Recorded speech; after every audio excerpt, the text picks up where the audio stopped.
Dear students, so in the earlier lecture we talked about the angular momentum, and in this lecture we will be talking about the principle of this technique, principle of NMR. Now in the earlier lecture we defined nuclear magnetic resonance spectroscopy, that this technique involves the absorption of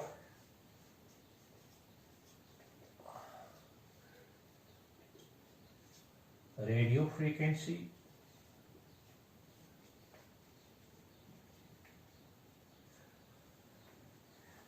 radiations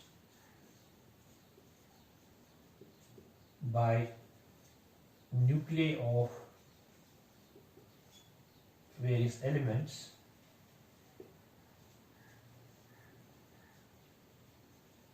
and that absorption of radio frequency by various elements leads to a transition between nuclear spin states.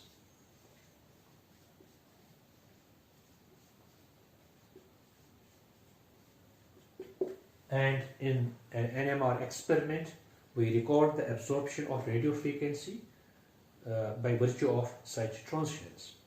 Now, one of the important things is that all the nuclei of all elements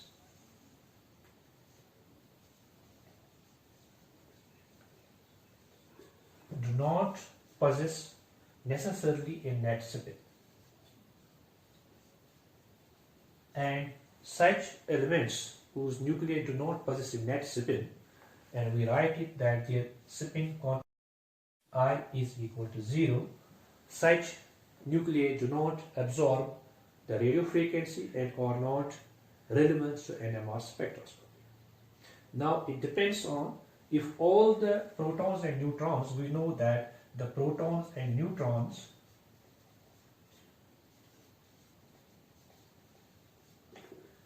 they have a net spin, and the spin of protons and neutrons is designated by quantum number I being equal to 1 by 2. Now if in a nucleus of an atom all the protons and neutrons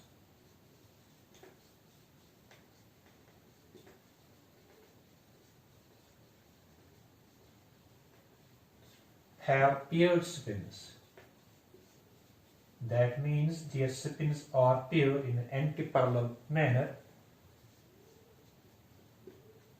then in that case the net spin of the nucleus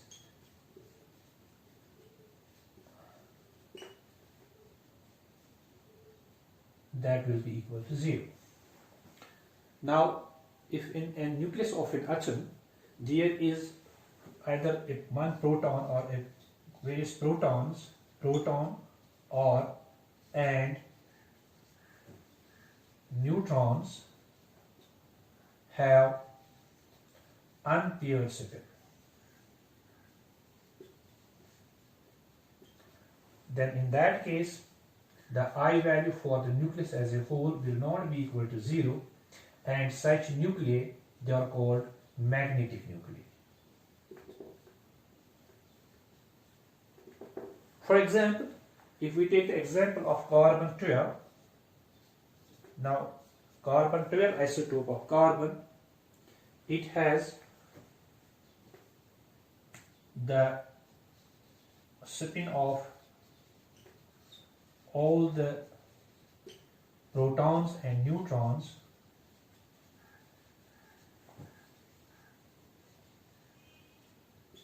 is paired.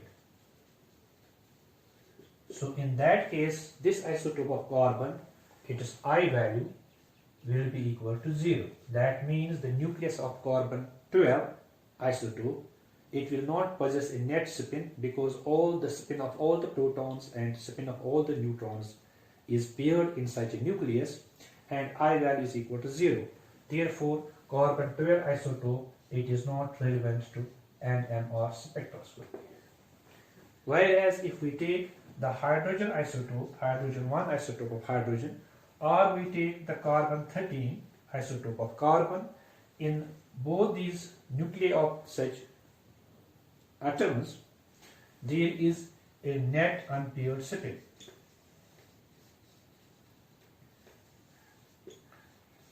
Which imparts a spin value to the nucleus. We represent I equals 1 by 2. That means the nucleus of such isotope is carbon-13 or hydrogen-1. Its I value, that means the nucleus spin quantum number has value 1 by 2, or we can say it has a half integral spin. So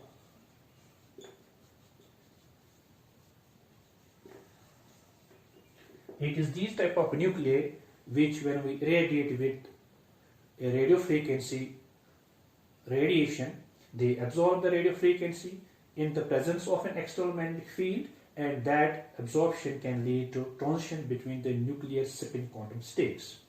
Now, as such, we can categorize all types of nuclei into three major categories. So,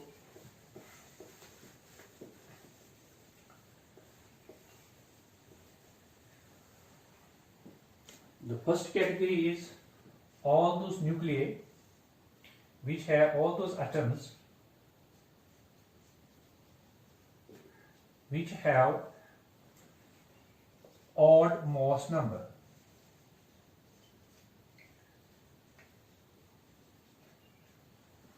Like we have hydrogen 1 isotope, or we have carbon-13 isotope. All such elements whose atoms have odd mass number, they are having I value equal to 1 by 2. And it is this class of elements which are very important to NMR spectroscopy. And then we can have a second group of nuclei where the atoms do have even mass number,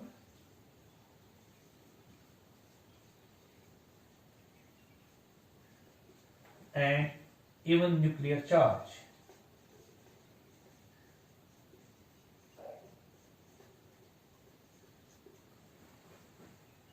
For example, carbon-12 isotope. Such elements have I value equal to 0. And all such elements whose atoms have even mass number and even nuclear charge, they are not relevant to NMR spectroscopy.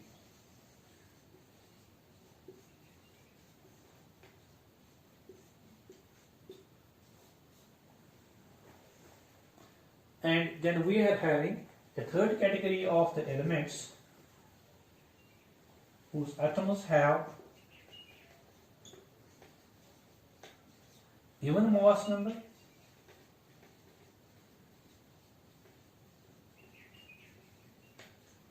but the nuclei have the nuclear charges, they have the odd nuclear charge.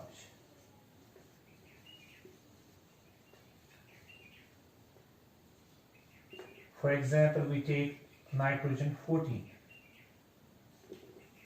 So we have the even mass number, but the number of protons and the number of neutrons, they are not even, they are odd. Such type of elements, their nuclei have total net spin, that is the integral spin. They have the integral spin value. For example, in case of nitrogen-14, I is equal to 1. So, the atoms, the elements which have the even mass number and even nuclear charge, they are not very much relevant to the NMR spectroscopy, whereas this category and this category, they are very much relevant to NMR spectroscopy. Now,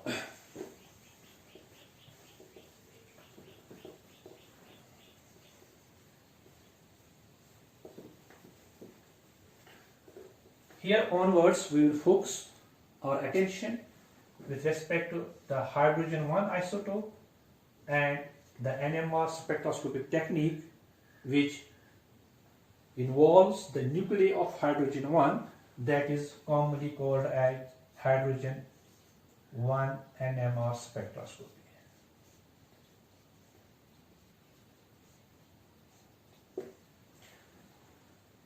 Now this isotope hydrogen 1, as I told you earlier, it has I value equal to 1 by 2. And now because it has a net spin, the nucleus of hydrogen 1, it has a net spin, and because of this net spin, it will have an angular momentum.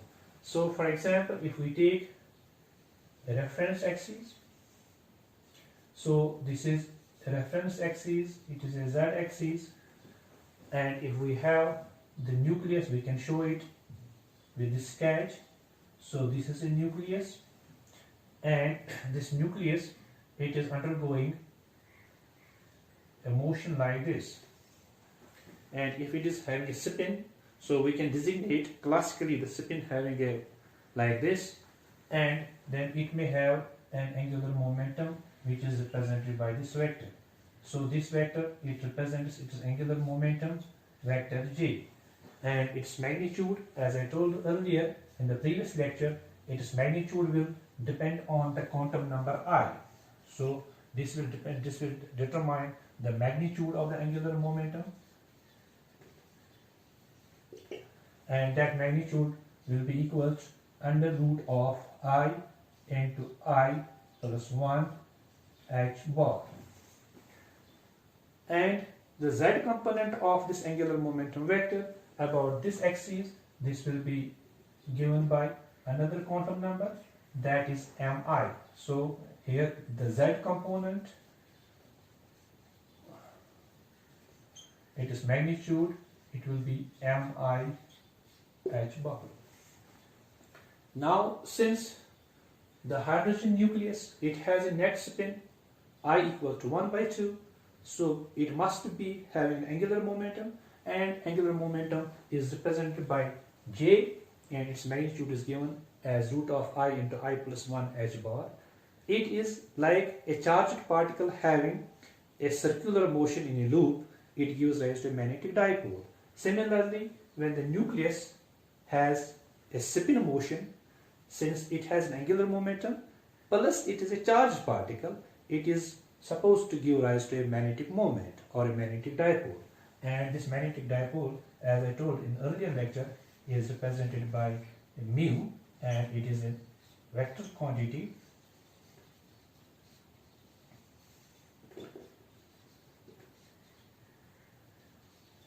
or magnetic moment.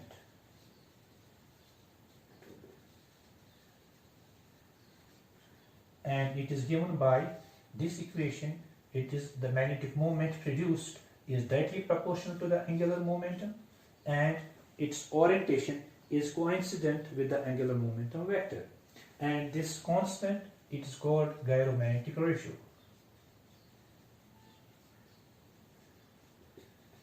So we can define the gyromagnetic ratio, or may also call it magnetogyric ratio. We can define it as the gyromagnetic ratio. It is equal to the ratio of the magnetic moment to the angular momentum. That means how much magnetic movement is produced because of certain angular momentum. So the gyromagnetic ratio of various nuclei is the intrinsic property of the nucleus, and the different values for different nuclei is tabulated in various books. We can give some of the values over here for certain isotopes. Say if we write over here the nucleus, and this is the magnetogyric ratio,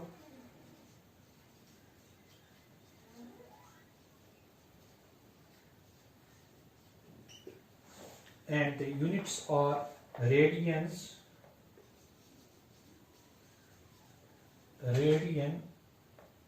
per Tesla per second. So for hydrogen isotope, hydrogen 1 isotope, the value is 2.68 into 10 raised to power 8 per Tesla per second. For carbon 13, the value is 6.73 into 10 raised to power 7 radians per Tesla per second. Likewise, we have fluorine 19 isotope. For this, the value is 2.73 into 10 is power 8 radians per Tesla per second. And for phosphorus 31 isotope, the value is 1.08 into 10 is to power 8 radians per Tesla per second.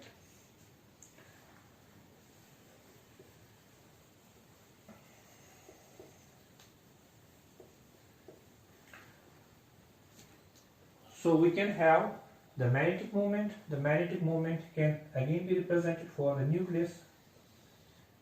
As I told you earlier, that the magnetic moment produced by virtue of spin of a nucleus, that is proportional to the angular momentum, and the direction of the magnetic moment vector is coincident with the direction of the angular momentum vector. So we can write the magnetic moment vector. We may designate the magnetic moment vector like this with reference to our z-axis. So now we will try to see that what happens when a nucleus having a net spin which is not equal to 0 is placed in an external magnetic field. So when a nucleus, if when the nucleus which has a net spin, it can have various spin states which corresponds to its Mi value. For example, for hydrogen 1 isotope, we have I value equal to 1 by 2, so its orientation of the magnetic moment vector can be given by Mi value equal to plus 1 by 2 or Mi value equal to minus 1 by 2. So for example, here the magnetic moment vector, it has a component which is aligned with the external field, external reference axis, which is aligned with the reference axis, which is aligned with the z-axis. It is one orientation, but it can have orientation like this as well. So this orientation here, the angular moment, the component of the magnetic moment is in a direction which is in opposite direction to the z-axis. So here the Mi value, here it is plus 1, in this case the Mi value is minus 1. So this is the component here, and this is the component of the magnetic moment about the z-axis. Now what happens when such a nucleus is placed in an external magnetic field? Now when such a, in the absence of a field, when the field value is equal to 0, that means in the absence of the field,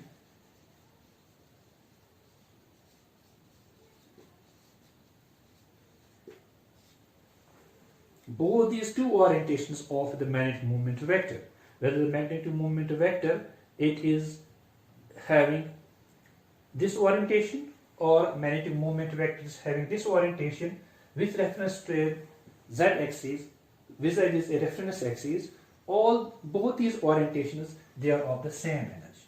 So I write over here that both the orientations of the magnetic moment vector, they are of same energy. And we say that both the orientations of the magnetic moment vector of the hydrogen nucleus, they are degenerate. Degenerate means that they are of the same energy. But when we put the nucleus having the magnetic moment in an external magnetic field, that means why the condition is that H0 is now not equal to 0. So what happens? These two orientations of the magnetic moment vector, they no longer are degenerate. They no longer are of the same energy. So the energy of the two magnetic moment, two states of the magnetic moment, or the two orientations of the magnetic moment vector, it changes. It is no longer same.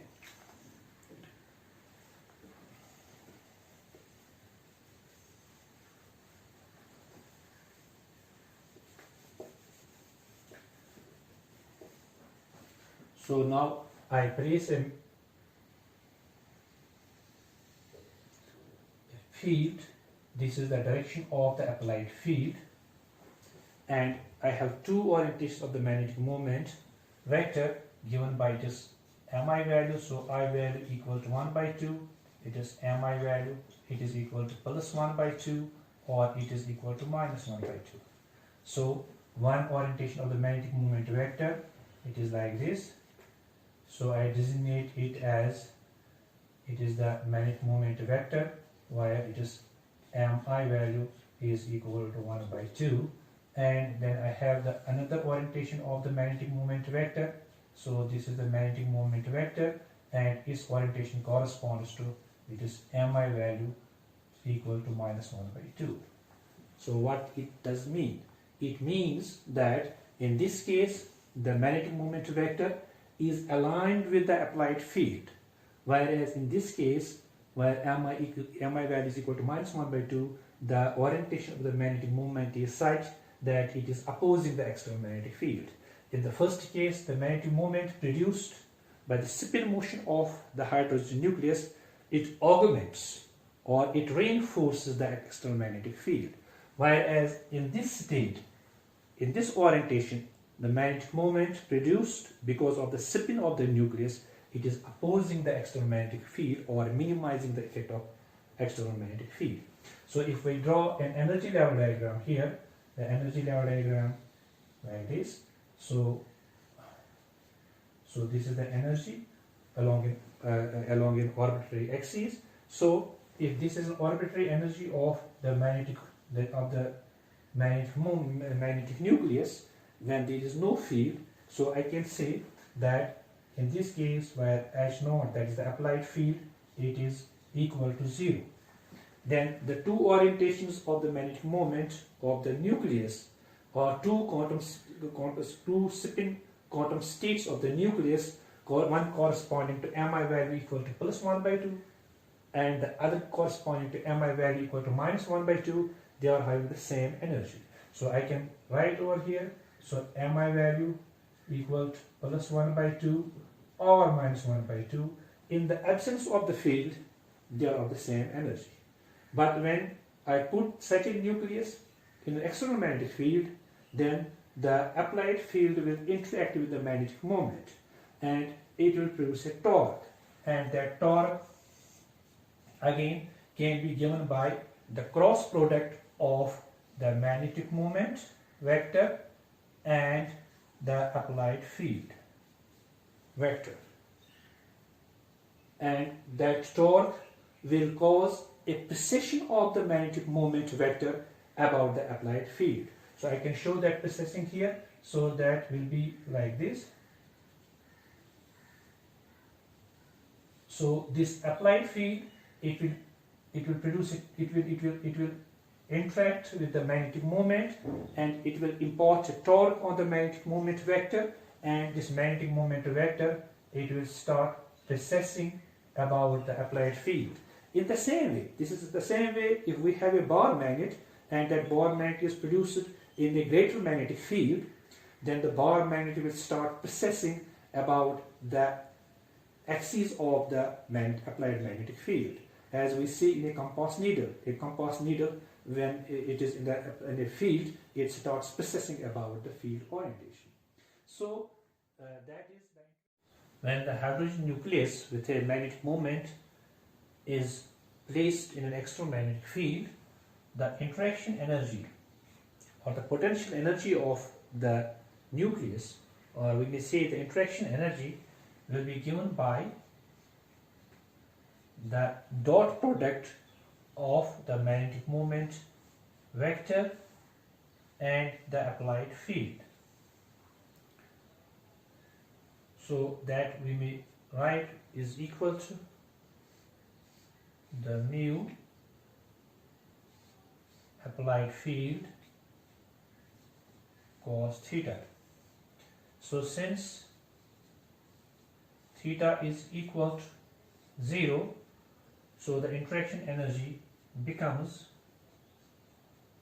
equal to the product of mu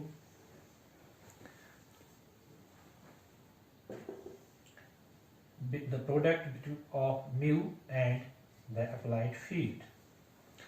Since we are placing our applied field along the z-axis, so more importantly, the interaction energy, here we have the sign should be the negative to represent the interaction energy.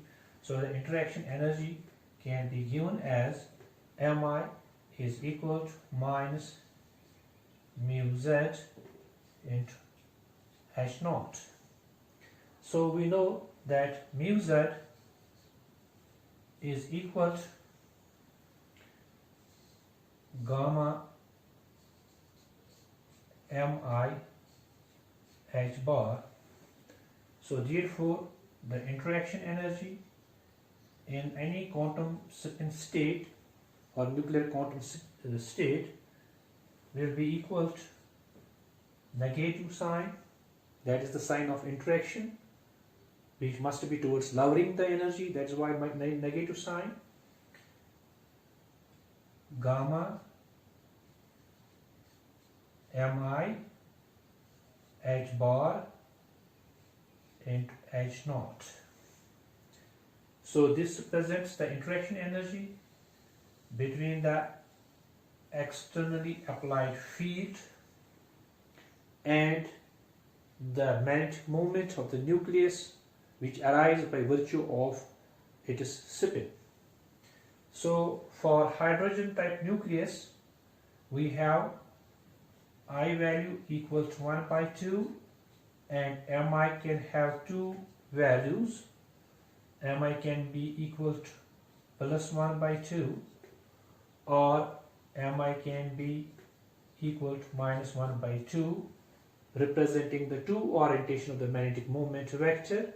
Say this orientation where a component of the magnetic moment of the nucleus is oriented along the applied field, it reinforces the applied field, and the other nuclear spin quantum state where the magnetic moment is having a component which has a direction opposing the external magnetic field. Now if we take the two cases,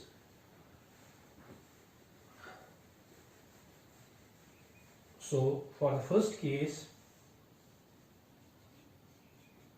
where Mi is equal to plus 1 by 2, the energy of the nuclear spin state will be Mi is equal to 1 by 2, and that will be the energy will be equal to, so Mi is 1 by 2, so we can write it will be equal to minus 1 by 2 gamma h bar into h naught.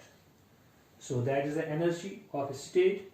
That means negative sign means the energy state, the energy of the nuclear spin state, it decreases with increasing the magnitude of the applied field. So that means when we apply the field, more the field we apply, more there will be decrease in the energy of the nuclear spin state. So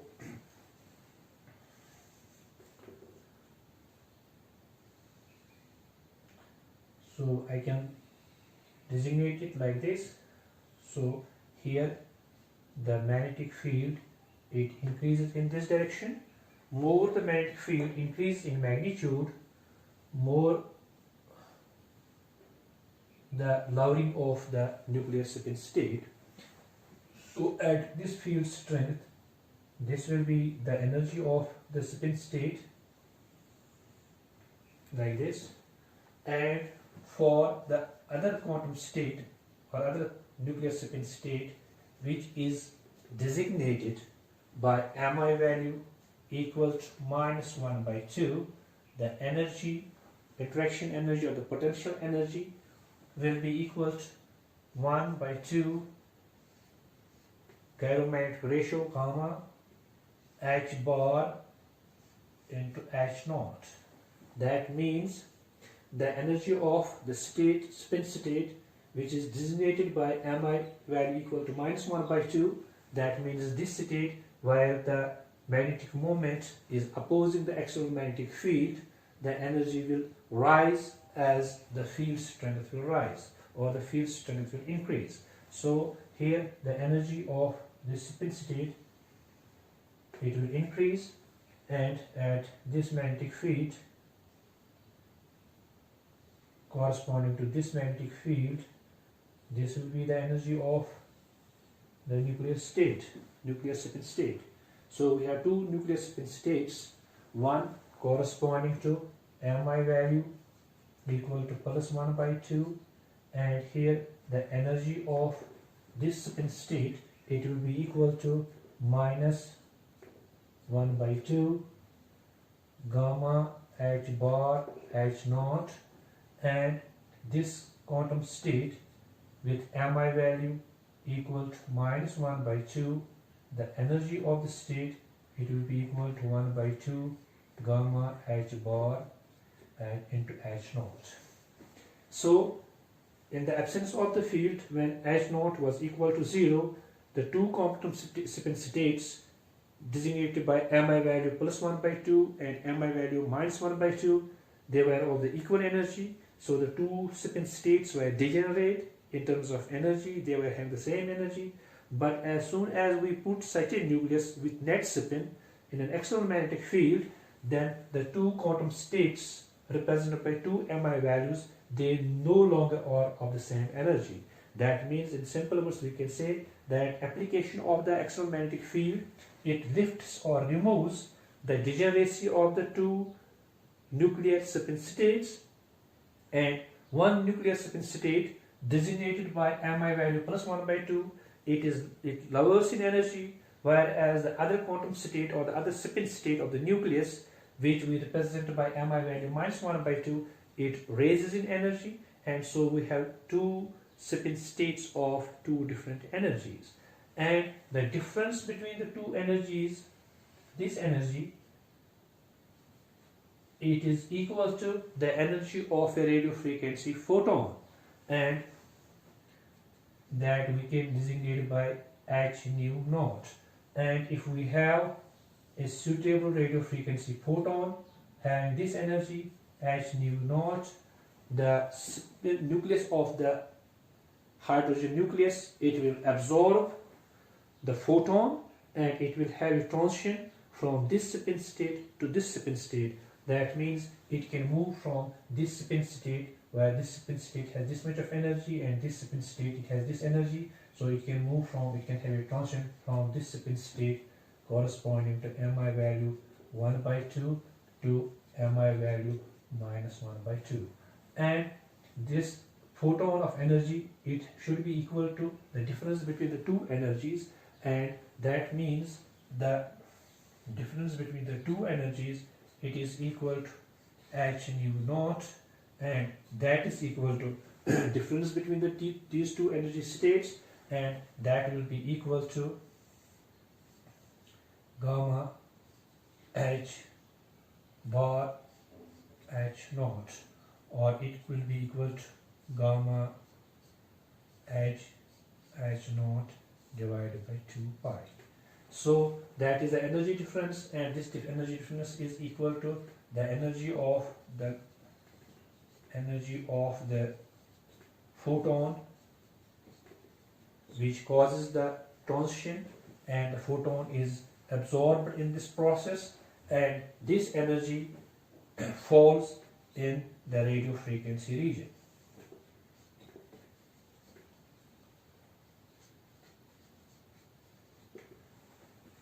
Now we can see clearly here that the frequency of the photon required to cause the transition will be equal to gamma by 2 pi h naught, and this frequency, it is called Larmor frequency or Larmor precession frequency. So this is the Larmor frequency. When we apply a radio frequency photon of this frequency to the nucleus, to the sample in an external applied field, the nucleus of the hydrogen atom, it will absorb the photon and it will have a transition. And when we record that absorption, we can have the absorption. That means if it is the frequency, we can have the absorption of the photon, and then we can have the transient, and this transient, it will be, if it is the frequency in megahertz, so we can have at some frequency there will be an absorption of a photon, and we can have an absorption peak. So while recording this absorption peak, we are recording the NMR spectrum or the NMR signal of the proton. So we can do it either of the way, or we can keep the H0, it is constant as we have done here. So if we keep the H0 constant here of this value, and then we may vary the frequency till we get this frequency photon, which causes the absorption, and we can plot the frequency versus absorption. We can do one more way. There is one more way of doing it. That is, we can change the applied field. So we can increase the field from this point to this point and keep the frequency constant. If we keep the frequency of the photon constant, that means we use a certain frequency, frequency of the radio frequency radiation, keep that fixed, and then we vary the applied field from 0 to some value and add a particular value. That gap will be produced between the two nucleus states and the photon, which has a fixed frequency that can be absorbed. So that is more conventional way of doing the things.